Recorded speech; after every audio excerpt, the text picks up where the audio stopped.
What's going on, my friends? Leo Cannell here with today's Seven Figures Club podcast. Today's episode, boys and girls, is about that time this morning when I woke up with a massive cramp in my left buttocks or glute, and why this matters for your business.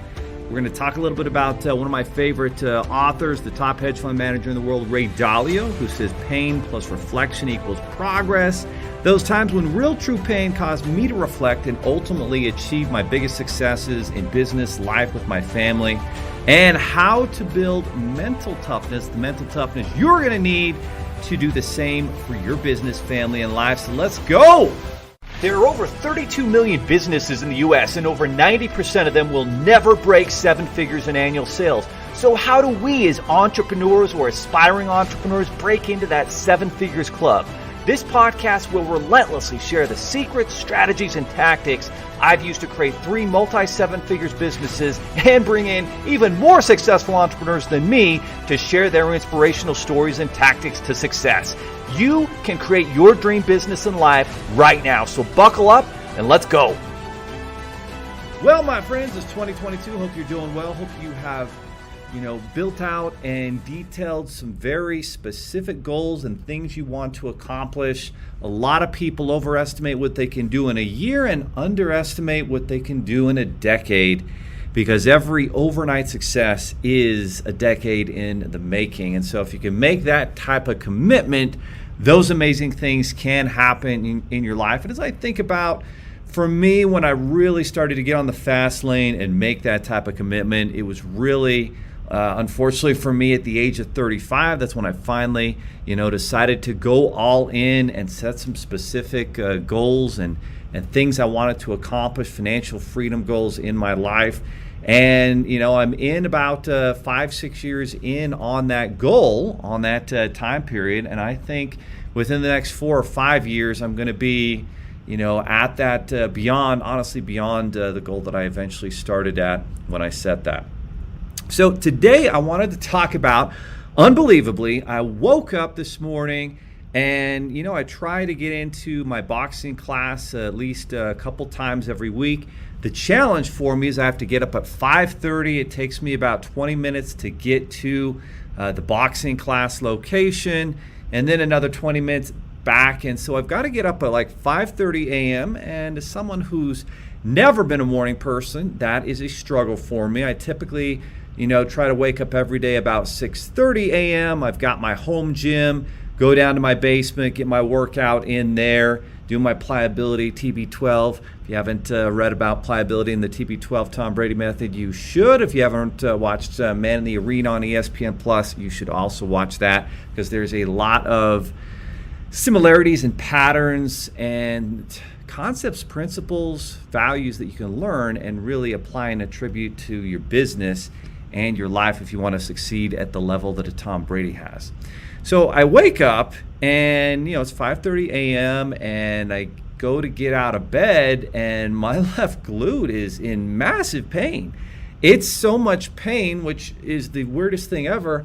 I legitimately can't get out of bed, and I go back in and I'm like, what in the world's going on? This is ridiculous. And I force myself to stand up and get out of bed, and my knees buckle because I don't know what happened. It's almost like I have this massive cramp in my glute. I don't know if I tore my left cheek, my left buttocks glute muscle, if I tweaked it. I was doing some light workout stuff last night and no idea what in the world happened. And so I'm literally trying to walk to the bathroom, go to the bathroom, and, I wake my wife up with, some inappropriate language and a whole bunch of pain and moans and groans. And she's like, what is wrong with you? And so eventually, I start doing some ice. I go get my Tom Brady TB12 pliability roller, try to work out the left buttocks. I get some Icy Hot, apply that on. My wife gives me 2 muscle relaxer pills, and I'm still in pain. And I go, I get dressed, get ready to go to boxing class, and I go to sit in my car, and I'm in amazing pain just trying to sit in my driver's seat of my car. And finally get in, and I'm thinking, I'm am I going to do this? Is it better if I just stay home and relax? Maybe I can go do just some light stretches, see if I can get feeling better. And I'm like, no, I made this commitment. I signed up for today's class. There's no way I'm not keeping it. I'm going to feel better when I get there. So I did. It's funny. My 12-year-old son always is talking about booty bacon. Just talking about bacon, no idea why he added the word booty to the bacon. And so I'm looking for an ice pack, and my son had the worst break ever on his right arm, and we had to have surgery and 50 staples and 10 screws and a titanium plate placed on his upper arm when we were at a wakeboarding park, cable park in Orlando right before Christmas. He had to stay an extra day with my wife, get surgery, and then fly back, and he's been home in a ton of pain. So he's been using the ice packs. There was no ice packs in there. So I grabbed the next best thing. I grabbed the booty bacon. I grabbed the bacon. It was frozen. I slapped it on my bearskin left cheek glute and went and sat down in my car and drove away. And the 20-minute drive was good. That ice was on my butt the entire time. I got there and my buttocks is pretty numb. And I get out of the car and it's still tweaked. It's still not feeling very good, but it's numbed up enough, and so I head on over. I wrap my hands, I put my gloves on, and I go. And the first part of the workout is jump rope, which is perfect. Really starts to loosen up, and I get through this 60-minute very intense boxing class workout, and really feel pretty good. And we're doing some core work on my back, where there could be a lot of pain, shooting up my spine from my left buttocks, but not too bad. Get through it, no problem. Go sit down in my car. Immediately as I sit down, it starts to flare up, and I drive home, and I come in kind of limping and moaning and groaning. My wife's just kind of laughing because she's the one who's almost always injured, but so it's my turn to be injured. So anyway, the lesson in this is I made a commitment, and honestly, we know people, we know human nature, and probably 90% or more of people who are in that type of situation, and certainly me before I made the commitments I made before the age of 35, I was that person. I would have said, no, I'm going to have to take it easy today. I wouldn't have followed through with the commitment, and I would have had a lot of very reasonable excuses and reasons why I didn't follow through. And so for a lot of us, that's what we do, right? There's an enormous challenge, an obstacle that comes in the way. We start a marketing campaign and we spend $2,000 and we don't see the results, and we throw our hands up in the air and say, oh, I did everything possible. We build out a sales funnel, Russell Brunson style, and our product doesn't quite hit. We do all these things, and we don't quite see the success we want, and we throw our hands up and we're like, I tried, I did my best, I got to move on. And a lot of the times, the success is on the other side of that. As an example, the first sales funnel that I did was really back in like 2018, so about 4 years ago. And I launched this sales funnel, and I don't think the product was quite right. I don't think the ads were quite right. I didn't have video testimonials for it. There's a lot of things that I didn't do right. But if I'd have kept on pushing, I probably would have seen the success. Our budget was limited at the time. I only did like $1,000 in ad spend on Facebook. Didn't work out, gave up, whatever. Now, I think about where I'm at now, and a month ago, in all of 2021, I saw a lot of success with Facebook ads, and especially with our Funding CEO Challenge. But I'd literally be floating like a negative $50,000 while doing the challenge, and assuming and hoping, and it did work out each time I did this challenge, that we would make it on the back end with all the signups for Funding CEO Academy. So that was what happened. And I started doing my research, and I'm seeing that there's so much more opportunity on YouTube. But I hear there's this painful initial baptism by fire. And so we fire up YouTube, and magically we have this strategic partner who signs up as a funding partner, and he needs us to get funding for his clients. And he's a YouTube ads master. And he's proven, he's done massive 8-figure managed YouTube ad accounts with some really big clients. And so I'm like, cool, awesome. This is exactly the kind of guy I need to help get me into YouTube. It's not me figuring out YouTube per se. It's me finding someone who has figured it out and following their concepts and their strategies and their path to success. So we do everything right. I spent some money to get the testimonials, the video testimonials, everything right. Again, learning from my earlier mistakes. And we spend an initial $2,000-$3,000, and the leads are coming in at $200-$300. Just an opt-in, a name and an email address is costing me nearly $300 a pop, and I'm like, what in the world? But I'm at a spot where I've got the budget and I'm willing to take the risk, and I know that through the baptism by fire, I know our offer's right, it's proven. I know our video ads are really good, they're the best they've ever been. I'm going to move forward and pass through it. And on the other side of $5,000 in YouTube spend, the costs start to come down. And a month or two later, they're down from $274 a lead to $10, which is unbelievable. Meanwhile, Facebook's costs are going up.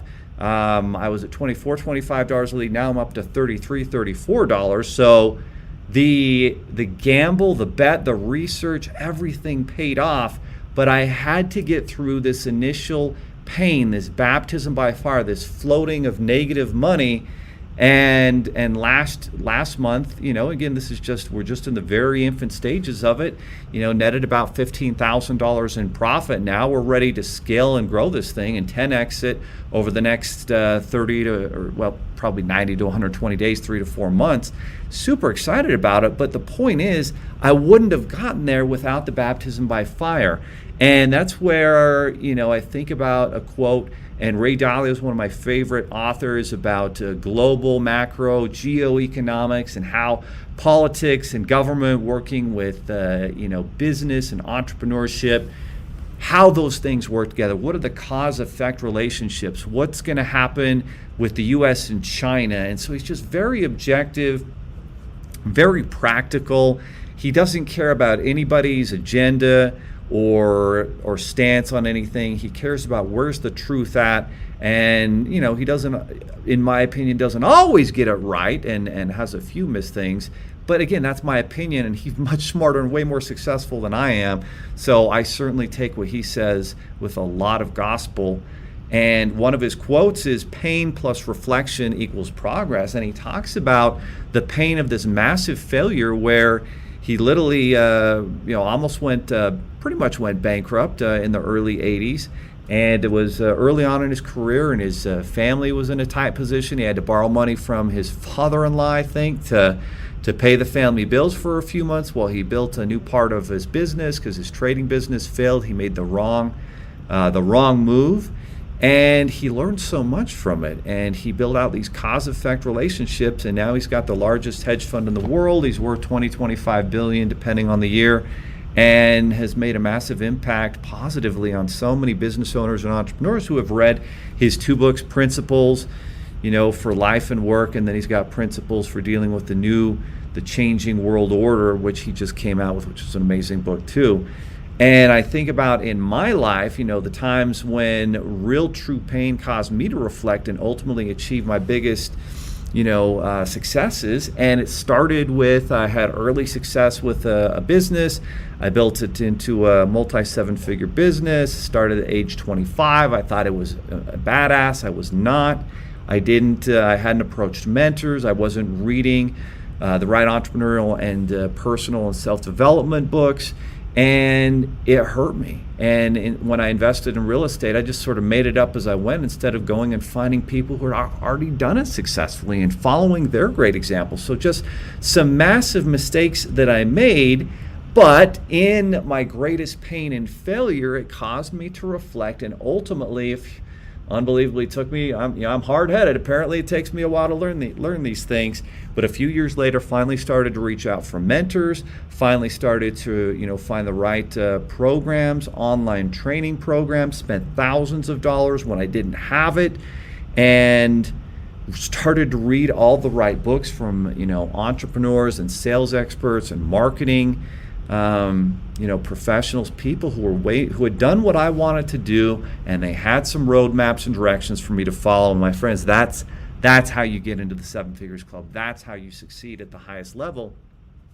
But it takes having those massive failures, that pain, and then reflecting on it. What did we learn? Making the changes, and then going at it from a much better angle, an angle of, hey, this is in the big picture of things. And Ray Dalio was so good at this. Even like 08, 09, for me, it seemed like the end of the world. And yet for someone like Ray Dalio, who had been through something like that in the 80s, for him, he knew this was a temporary blip, that there would be a rebound, that you have to be ready for the next step. And throughout history tells us and shows us very similar things have happened in the past. It's one of those, and they're going to occur again. And so based off of that, now you can make good decisions to move forward in the future. And I think about the pandemic of 2020 with COVID that came out, in March, April, May, and it certainly affected our business negatively. We had a lot of our business was coming from live events across the country. Those events were all canceled, and it took me about 90 to 120 days to kind of pivot, and I knew we needed to build out a really big funding partner program and reach out to more people whose clients needed funding that way. I knew that we needed to move to virtual events and with virtual partnerships with those who are training others to start businesses. And so we started to make these pivots. I had to invest in building the right foundation with our software and our funding portal. And all these things paid massive dividends. And I knew the one thing you do when you're going through these crazy uncertain times is you focus 100% on sales. If you can generate sales, build sales, even if that means you're getting on the phone, you're doing the work, you're talking with the client, you're helping and leading by example with your team, that's how you win. And in my previous business, when I left it, forced to leave it, 3.5 years ago, that's what I had to focus on. I had a tremendous amount of personal debt that I had to bring with me because of where that business was at and bad decisions by myself, and the worst decision of bringing in partners who didn't share my values and principles. And so all those things, but when I restarted, with just me and one employee, with money I didn't have, paying her each week and working out of my home office, again, it was sales. Focus on the sales, generate the sales. And because I had been in that position before and I had made the mistake of not focusing on the sales this time, I knew exactly what I needed to do. And literally within a few months, we were doing $100,000 a month out of my little home office, which is pretty remarkable in of itself, truly blessed and guided. But the pain from previous failure plus the reflection, everything I learned did equal the progress, did put me on the path to prosperity. And last year we had a record year in terms of growth, and I'm not impressed at all because this year we're going to double that. We want to double every single year. How can you double your income? That's what we're doing with our business plan training today, with everyone in our community. So here's the bottom line. How do you build the mental toughness to do the same for your business, for your family, for your life? Well, when you go through these pain, you wake up and you can't walk because you have this enormous pain.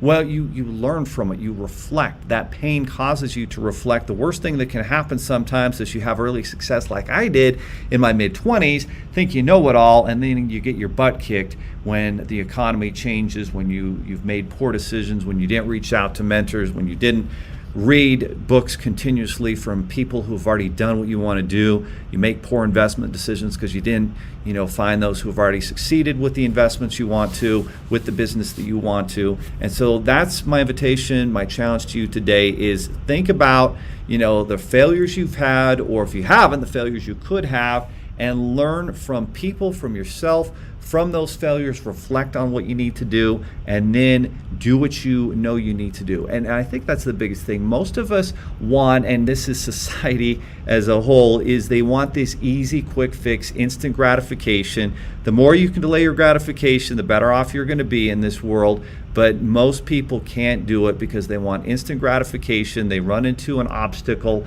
they immediately give up. And so if you want to succeed at the highest levels, join the Seven Figures Club, then you have to understand that you have to figure it out.